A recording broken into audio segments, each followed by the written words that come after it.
Hey everyone, welcome to Lizzie's Little Library and the Newbery Project. Today's book it's going to be a very short review because I don't have much to say about this book. It is the 1989 winner called Joyful Noise, Poems for Two Voices by Paul Fleischman.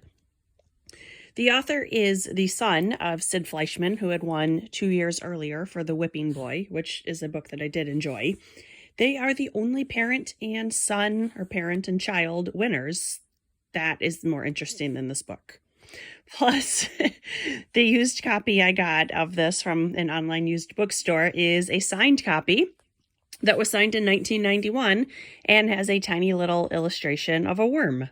Again, that's more interesting than this book.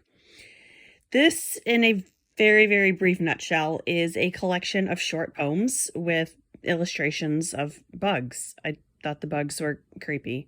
Yeah, I guess they were well drawn. They were at least more realistic looking than the illustrations in the previous poetry book, the one about the visit to William Blake's inn. But I don't know, they didn't work for me. I thought they were too creepy.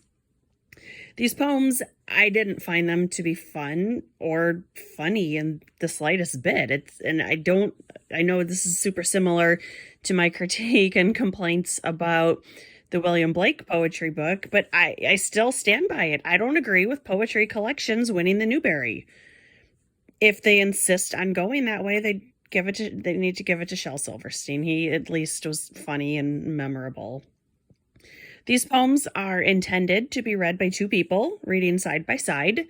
That's not a terrible reading technique for kids still learning and practicing phonics and reading fluency and speed and all of that. As a choice book, as a free reading book, I wouldn't pick this, and I would not recommend it to any of my students. If they were interested in reading about insects, I would point them towards a nonfiction book so they could actually learn something about insects. There were 2 honor books this year. One was called In the Beginning by Virginia Hamilton. It is a collection of creation stories. Could be good. Those are certainly interesting enough that I'm familiar with them from reading and teaching mythology. Although I've read 2 of her previous books. I read The House of Dyes Dreer, couldn't even finish that one.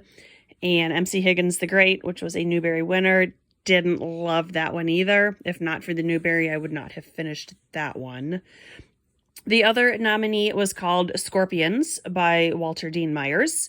I haven't read that one either, but knowing my experience with Virginia Hamilton and reading this book, I'm going to go ahead and say I think Scorpions should have won this year. There's really nothing about this book that I can recommend, so I do instead recommend that you skip it and go on to the next Newbery. The next one is called Number the Stars by Lois Lowry. She is one of my favorite children's authors, so I will get to that one soon. You should skip this review and skip the book and just jump right to Lois Lowry. So I will see you soon. Thanks for watching. Bye.